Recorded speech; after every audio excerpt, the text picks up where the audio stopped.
Shalom, shalom, peuple de Dieu. Nous sommes venus encore aujourd'hui pour vous parler de la part de Dieu. Nous savons une chose, bien-aimés. Dieu envoya sa parole et la parole a fait des exploits dans la vie de beaucoup de personnes. C'est la parole qui bénit, c'est la parole qui donne vie. Le moment de la parole, c'est un moment de la création. Car dans le livre de Genèse, on nous parle que Dieu créa tout par sa parole. Le moment de la parole, c'est un moment de la vie. Parce que Christ a dit, je suis la vie. Et tout ce que je vous parle est esprit et vie. Nous sommes obligés, en tant que les enfants de Dieu, à être proches de la parole. Parce que c'est la parole qui nous bénira, parce que la parole qui nous guérira, parce que la parole qui agira en nous. Le diable n'aime pas la parole. Parce qu'il sait que tout passera, mais la parole de Dieu ne passera pas. Le diable sait qu'au moment de la parole, il aime te distraire pour que vous ne puissiez pas retenir quelque chose. Pour que la parole de Dieu ne puisse pas entrer en toi. Parce que lorsqu'il laisse la parole ancrer en toi, parce que la parole de Dieu ne passe point, bien aimé, cette parole finira toujours à s'accomplir dans votre vie. Voilà pourquoi la lutte du diable est que vous ne soyez pas proche de la parole de Dieu. Que vous puissiez haïr la parole de Dieu, être loin de la parole de Dieu. Bien-aimé dans le Seigneur, je t'exhorte avant de commencer à aimer la parole de Dieu. À ne pas zapper, mais à écouter la prédication d'aujourd'hui jusqu'à la fin et le Seigneur te bénira. Bien-aimés, beaucoup de gens aujourd'hui ont abandonné leur foi, abandonné la foi. Beaucoup de gens ont haï les églises, ont haï le serviteur de Dieu. Pourquoi? À cause des faux pasteurs, à cause des faux prophètes qui commettent des erreurs, qui commettent de belles vies, bien-aimés. Voilà pourquoi cela a découragé beaucoup de gens. Malgré la Bible dit, n'abandonnez pas vos assemblées, mais beaucoup ont abandonné leurs églises à cause des erreurs, bien-aimés. L'éternité, bien-aimés, est individuelle. La vie chrétienne, c'est une vie individuelle. Si un pasteur, un frère commet des bêtises, bien-aimés, cela ne peut pas vous décourager. D'ailleurs, cela va vous encourager à s'attacher à Dieu.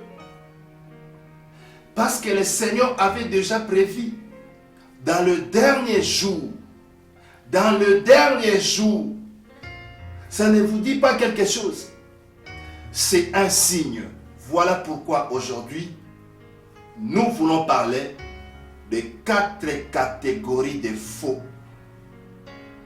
4 catégories de faux serviteurs de Dieu. 4 catégories de faux ministres de Dieu.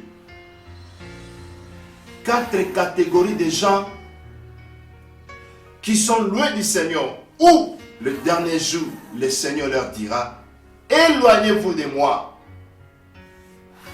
Éloignez-vous de moi. Bien-aimés, nous voulons aujourd'hui aider un enfant de Dieu à savoir quelque chose. Et nous voulons surtout aider un serviteur de Dieu qui n'est plus avec le Seigneur. Le Seigneur vient t'interpeller par cette vidéo à revenir à lui. Comme je viens de le dire, nous allons parler de 4 catégories de faux prophètes, de faux pasteurs. Bien-aimés dans le Seigneur, la Bible nous parle, nous sommes dans la première catégorie des faux pasteurs. Donc je commence par la première catégorie des faux pasteurs. Le faux pasteur, bien-aimé, nous le trouvons dans le livre de 2 Pierre, au chapitre 2, versets 1 à 3. La Bible parle, il y a parmi vous des faux prophètes et des faux docteurs qui introduiront sournoisement de certaines pernicieuses. Il y a parmi vous des faux prophètes et des faux docteurs qui introduiront sournoisement. Quand on parle de sournoisement, ça veut dire secrètement, de certaines pernicieuses, de faux sectes. Bien-aimés, la Bible nous interpelle qu'il y aura parmi nous des faux serviteurs. Et aujourd'hui, actuellement, au moment où je vous parle, le monde est rempli de faux, de faux, de faux, de faux. Sur 100% de serviteurs de Dieu, de ministres de Dieu, nous voyons, bien aimés dans le Seigneur, il y a même 80%, voire même 90% de faux. Est-ce que toi qui me suis, tu es vrai ou tu es faux? Et cet enseignement te donnera la réponse. Personne ne peut mentir sa conscience. La conscience, bien-aimée, on ne ment pas. La première catégorie des pasteurs, ce sont des pasteurs de loups ravisseurs, comme le livre de Matthieu, chapitre 7, verset 15, nous le dit. Ces hommes-là, les prophètes-là, ce sont des loups ravisseurs. Un loup, bien-aimé, n'a pas pitié des brebis. Les pasteurs ont qu'un objectif, que l'argent, que dépouiller. Eux-mêmes, bien-aimés dans le Seigneur, ils ont vendu leur âme au diable. Ils savent consciemment qu'ils ne servent pas Dieu. Ils savent dans leur propre conscience que Dieu est loin d'eux. Ils savent qu'ils sont dans la magie. Ils savent qu'ils sont dans le fétichisme. Ils savent qu'ils sont dans le cabale. Ils savent qu'ils sont dans la sorcellerie, dans des gris-gris. Bien-aimés, je me tombe dans cette première catégorie. Un pasteur qui prend le ténèbre pour servir cela dans la lumière. Or, le ténèbre et la lumière ne se cohabitent jamais. Comment tu peux prendre le diable et de le servir Dieu? Comment tu peux prendre le mal? Tu prends le mal et tu viens servir le mal dans le bien. Ça ne se fait pas. On ne peut jamais servir 2 maîtres à la fois. Il y a des gens bien-aimés, ils sont dans le fétiche, ils sont conscients de cela. Que j'ai vendu mon âme au diable. Ils servent le diable. Ils prennent des injonctions qui viennent du diable.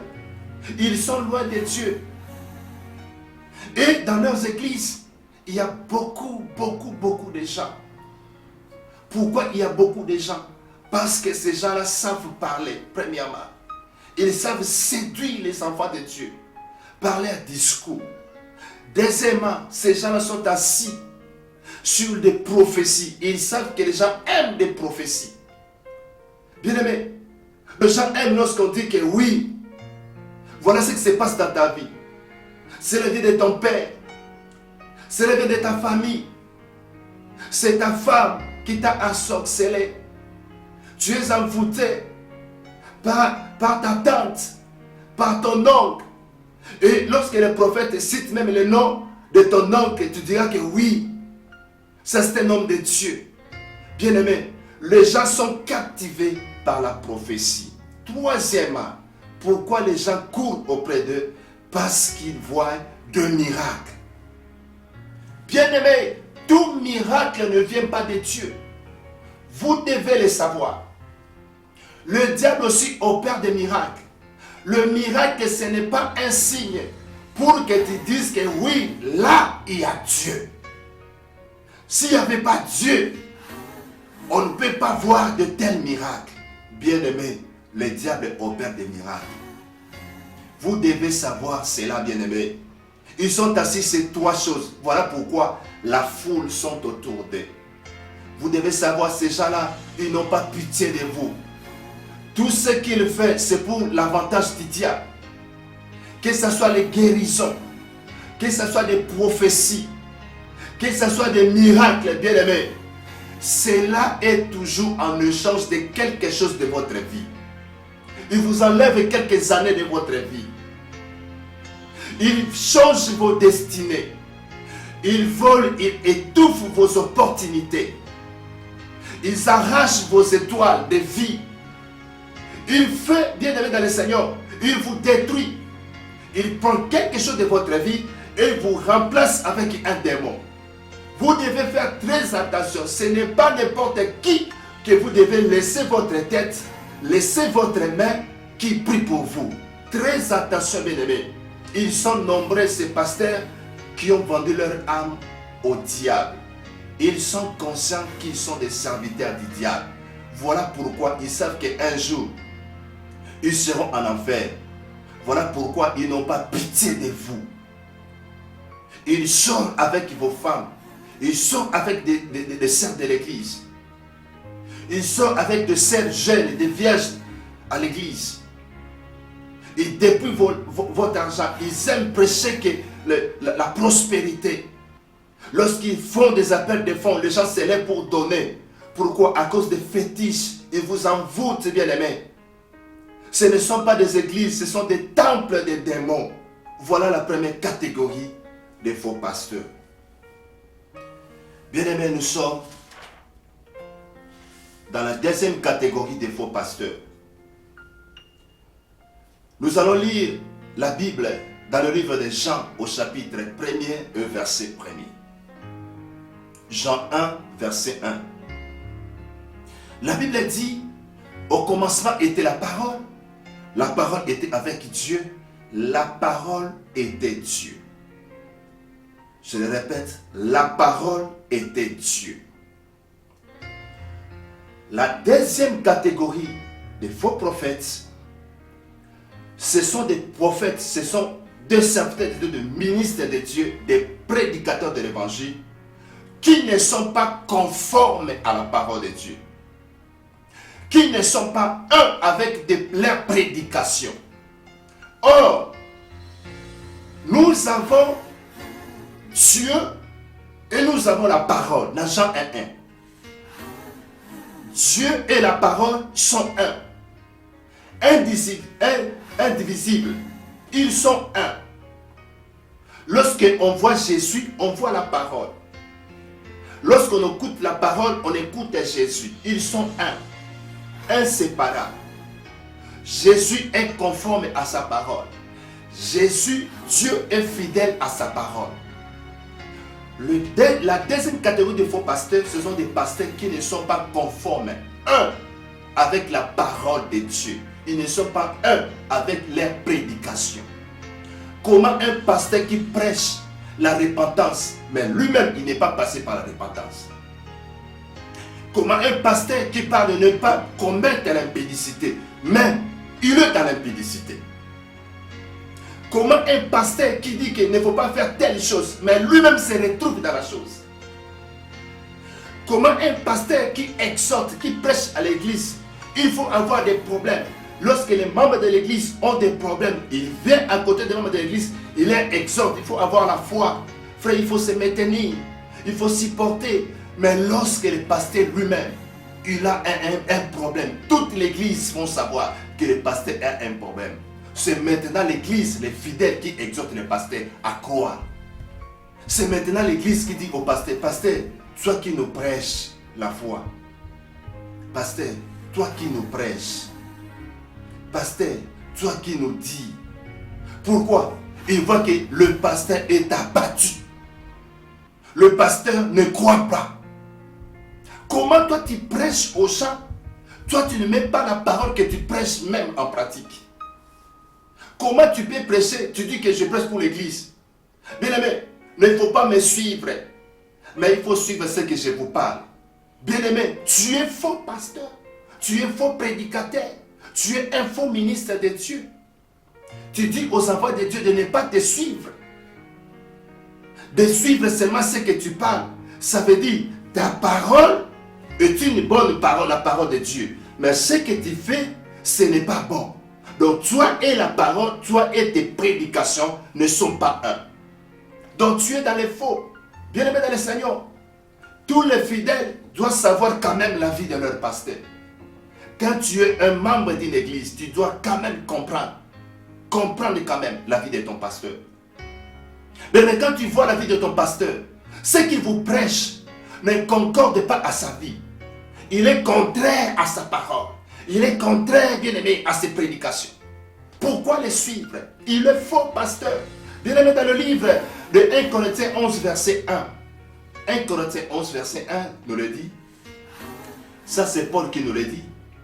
Soyez mes imitateurs, comme je les suis de Christ.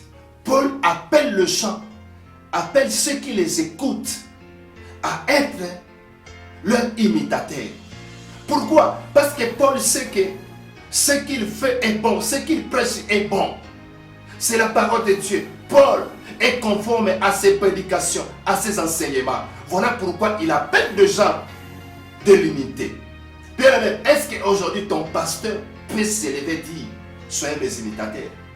Même l'église fermeront même les oreilles. Parce qu'il sait que notre pasteur, il n'est pas un modèle. Un pasteur doit être un modèle. Un pasteur doit être un modèle, bien aimé dans le Seigneur. Ephésiens 5, verset 1 nous dit, devenez donc les imitateurs de Dieu. Nous devons imiter Dieu. Quand on est prédicateur, on doit être un modèle pour l'église, pour les fidèles, pour tout le monde, irréprochable.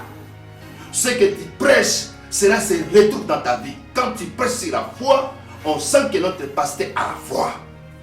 Quand on prêche sur l'obéissance à la parole de Dieu, on sent que notre pasteur obéit à la parole de Dieu. Quand on prêche, bien aimé, sur quelque chose, même si comment donner à Dieu, on sent que notre pasteur, notre berger savent aussi donner.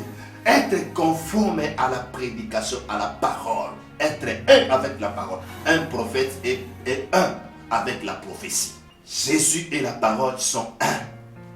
Car on n'est pas un avec la parole, avec la prédication, avec la Bible que nous portons chaque fois à l'église. Bien aimé dans le Seigneur, ça c'est qu'on est dans le faux ou on est faux. Ça c'est la deuxième catégorie des faux. Nous allons parler maintenant de la troisième catégorie des faux ministres, des faux serviteurs de Dieu. C'est une catégorie, bien aimé dans le Seigneur, où le pasteur n'est pas dans la magie. Où le pasteur, peut-être, il n'est pas dans l'impudicité. Ou peut-être le pasteur n'est pas dans le mensonge, dans le vol. Mais c'est une catégorie, bien aimée, où beaucoup se retrouvent. C'est quoi alors? Catégorie de pasteurs qui interprètent mal la parole de Dieu. Dans le livre de 2 Corinthiens, au chapitre 3, verset 6, la Bible nous le dit, la lettre tue, mais l'esprit vivifie.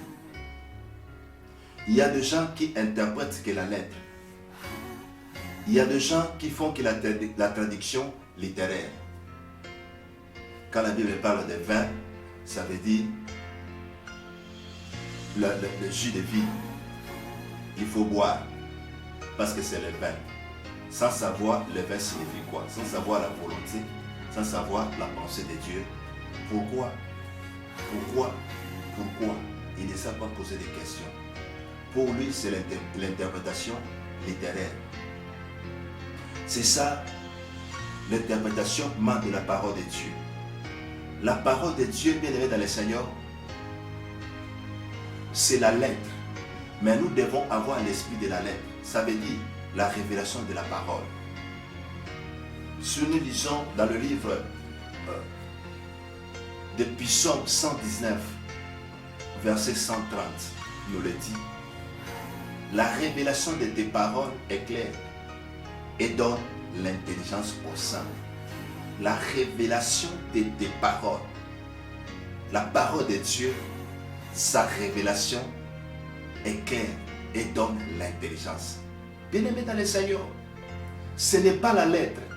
La lettre de la Bible dit d'ailleurs, la lettre tue.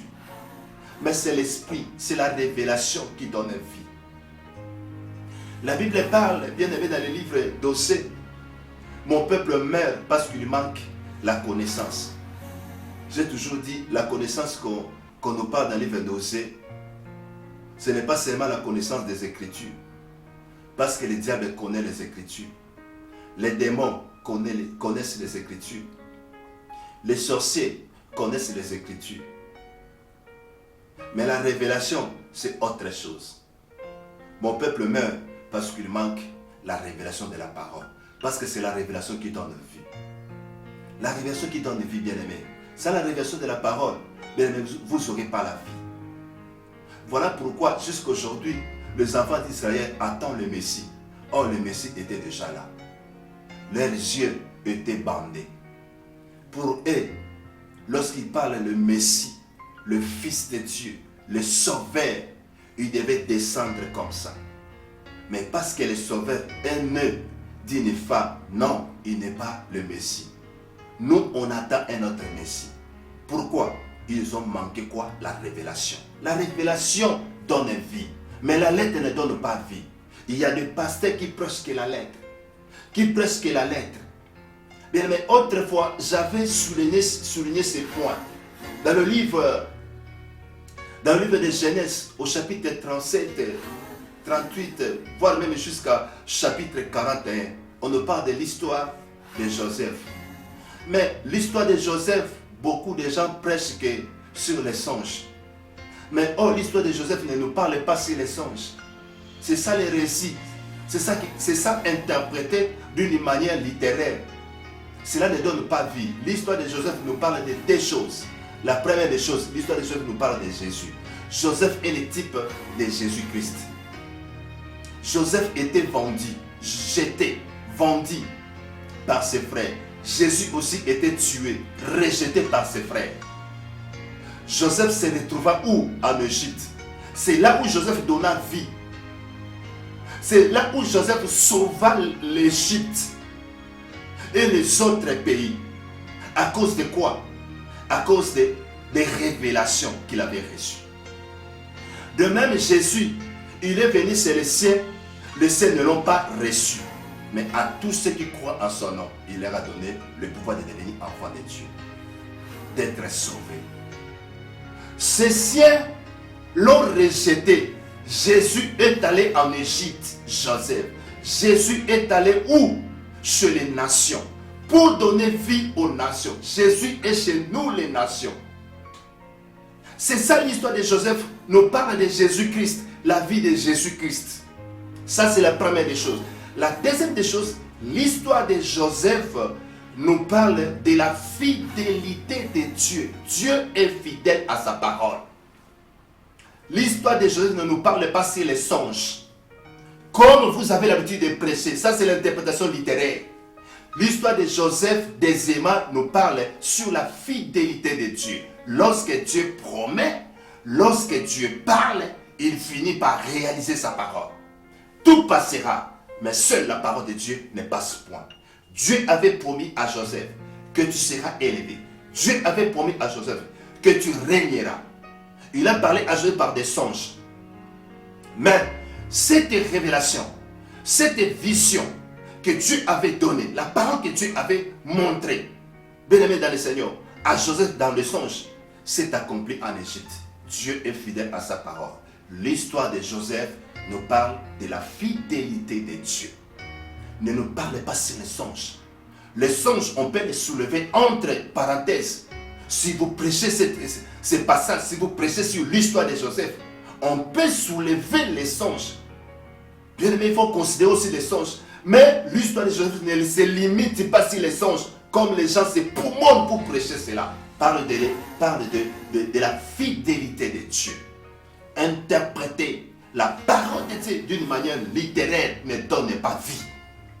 Quand tu interprètes la parole de Dieu littérairement, tu donnes la littérature aux enfants de Dieu. Cette littérature ne portera pas vie aux enfants de Dieu. Donc tu es dans une mauvaise voie. Tu n'es pas un vrai. Un vrai prêche la parole de Dieu. La révélation de la parole de Dieu. Sans la révélation de la parole de Dieu, bien aimé dans le Seigneur, c'est difficile. Pour que la parole puisse porter vie, donner l'intelligence, puisse éclairer le peuple. Ça, c'est la troisième catégorie des pasteurs qui sont liés sur la lettre. Je donnerai un exemple, bien aimé dans le Seigneur. Il y a des gens aujourd'hui qui parlent de la polygamie. La polygamie est permise. La polygamie est biblique. Pourquoi? Ils sont assis sur la lettre. Voilà pourquoi il y a des gens aujourd'hui qui ont 8 femmes, qui ont 2 femmes, qui ont 3 femmes. Nous les chrétiens, nous ne sommes pas des musulmans. Nous les chrétiens, nous ne sommes pas des musulmans. Alors il ne faut pas suivre les autres religions. Nous sommes des chrétiens, nous portons la vie de Dieu à nous. Ce n'est pas la lettre qui donne vie. Parce qu'on a écrit, Salomon avait 1000 femmes.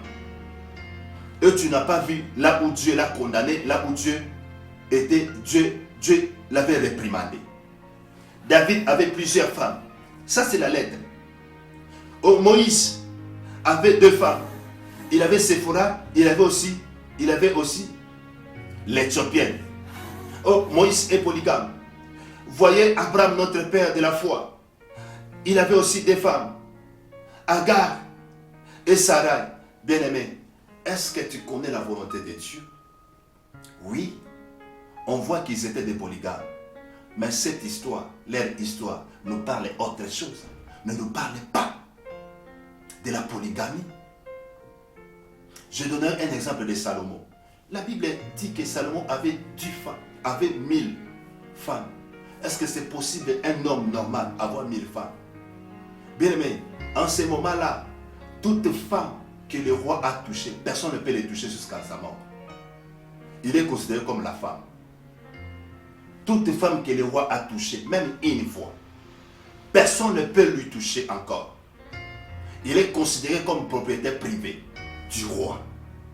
Et il était dans un internat quelque part. Il était logé quelque part. Parce que déjà, la femme avait une liaison avec le roi. Un homme normal ne peut jamais avoir 1000 femmes. Mais toutes les 1000 femmes que Salomon avait, toutes ces femmes-là partageaient qu'un seul corps, le corps de Salomon. Cela veut dire quoi? Nous sommes l'épouse de Jésus-Christ. Nous sommes plusieurs épouses, mais toutes nous constituons un seul corps. Chacun est membre du corps de Jésus-Christ. Oh, un corps a plusieurs membres. Mais parmi ces plusieurs membres-là, forment un seul corps. Toutes les femmes de Salomon vivaient, jouissaient que le corps de Salomon. Parce que Salomon était leur mari. On nous parle de l'histoire de l'église. Toutes ces femmes-là, ce sont des églises. Ce sont des épouses. Tous ensemble, dans le corps de Jésus-Christ, forment un seul corps. Une épouse. Une église universelle. C'est ça la signification. Mais lorsqu'on croit qu'on nous parle ici de la polygamie, parce que c'est écrit, ça c'est l'interprétation littéraire. Tu sortiras de la volonté de Dieu et tu seras dans le péché. Alléluia. Et je vais finir par la dernière catégorie des faux pasteurs. La quatrième catégorie des faux pasteurs, bien dans le Seigneur, nous les trouvons dans le livre de Matthieu au chapitre 24, 45 à 51. Matthieu 24, 45 à 51. La Bible nous parle qui est ce serviteur fidèle et prudent que son maître a établi sur ses champs, sur sa maison, pour donner la nourriture au temps convenable. Quel est ce serviteur fidèle et prudent que le maître a établi sur ses champs pour donner la nourriture convenable. Donner la nourriture au temps convenable. La nourriture au temps convenable. D'abord, bien-aimé dans le Seigneur, prédicateur de l'évangile, ministre et serviteur de Dieu, enfant de Dieu qui aime la parole, amoureux de la parole de Dieu. La nourriture convenable, au temps convenable, bien-aimé. Le temps où nous passons, vous devez d'abord le savoir. Quel est le temps où le monde traverse? Quel est le temps? Nous sommes où par rapport à la prophétie de la parole? Par rapport à la prophétie biblique? Où sommes-nous? D'abord, un prédicateur doit savoir le temps où nous sommes. Nous sommes au temps de la fin. Nous sommes au temps de la fin où Christ vient bientôt. Christ vient bientôt. Il revient prendre son église dans les airs. Pour le mariage, pour la fête de Cana. Christ vient bientôt. Nous sommes à la fin de toutes les choses. Bientôt tout va basculer. D'ailleurs, nous sommes déjà dans le temps où tout commence à être basculé. Nous sommes au temps de la fin. La Bible parle qui est ce serviteur fidèle et prudent qui donne la nourriture au temps convenable. Le temps où nous sommes bien aimés dans le Seigneur, quelle est la nourriture un prédicateur doit donner à l'église? Quelle est la parole? Quelle est la prédication un serviteur de Dieu doit donner à l'église? Ce n'est pas la prospérité. Ce n'est pas de prêcher sur le mariage. Quelle est la nourriture convenable? Un serviteur fidèle et prudent. Un bon serviteur. Le temps où nous sommes, quelle est la parole que tu dois prêcher? Quelle est la parole que tu prêches? Quels sont les enseignements que tu donnes à l'église? Si tu ne donnes pas la nourriture au temps convenable, la nourriture comme la nourriture il faut, au moment où nous traversons, bien dans le Seigneur, c'est-à-dire tu n'es pas un serviteur fidèle et prudent. Et la Bible parle que le Seigneur dira, éloignez-vous de moi. Et ils diront, Seigneur, j'ai guéri les malades à ton nom. J'ai fait telle chose en ton nom. J'ai ressuscité les morts à ton nom. Le Seigneur leur dira, je ne vous ai jamais connu. Bien-aimés, au moment où nous sommes peuple de Dieu, serviteurs de Dieu, je t'en supplie, ce n'est pas toutes les paroles, ce n'est pas toute la Bible que nous devons prêcher aux enfants de Dieu. Nous devons chercher la parole convenable, la parole du temps de la fin. Comment préparer l'épouse pour l'enlèvement? Comment préparer l'église? Comment l'église doit laver les robes? Comment le peuple de Dieu sera sanctifié? Attendre la rencontre de leur Dieu. Il faut préparer l'église. Un bon serviteur de Dieu prépare l'église. Si dans ton église, on vous prêche que des mariages, on vous prêche que des prospérités, comme en Afrique, on prêche que des voyages, on prêche que la bénédiction, bien dans le Seigneur, votre pasteur ne vous aide pas. Et vous serez surpris le jour de l'enlèvement. Parce que vous n'êtes pas préparé. Un faux serviteur de Dieu ne prépare pas l'église. Mais un bon serviteur de Dieu, fidèle et prudent, il prépare l'église par des enseignements spécifiques pour préparer l'église. Voilà les 4 catégories des faux pasteurs. Nous voulons prier comme d'habitude. Peut-être tu as un problème. Si tu as un problème qui te trouble, mets ta main sur le cœur. Si tu as un problème dans la justice, un problème administratif, un problème quelque part, prends tes 2 mains sur ta tête. Si tu es malade, là où tu as mal, mets ta main là où tu as mal. Si tout le corps est malade, mets la main sur la poitrine. Je sais que mon Dieu est fort. Je sais que mon Dieu est puissant. Ce n'est pas moi qui guéris, c'est Dieu qui guérit. Crois seulement, tu verras la gloire de Dieu. Laissez-moi prier. Seigneur Père, j'ai annoncé ta parole. C'est ta parole qui guérit. C'est ta parole qui libère. C'est ta parole qui bénit. Au nom de Jésus-Christ, toi qui m'as suivi, toi qui es malade, que la guérison entre en toi. Sois guéri au nom de Jésus.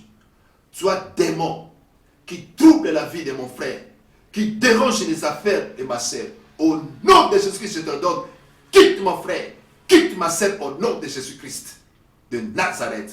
Père, que ta puissance repose sur mon frère, ma sœur qui a écouté cette parole, qui a cru, Seigneur.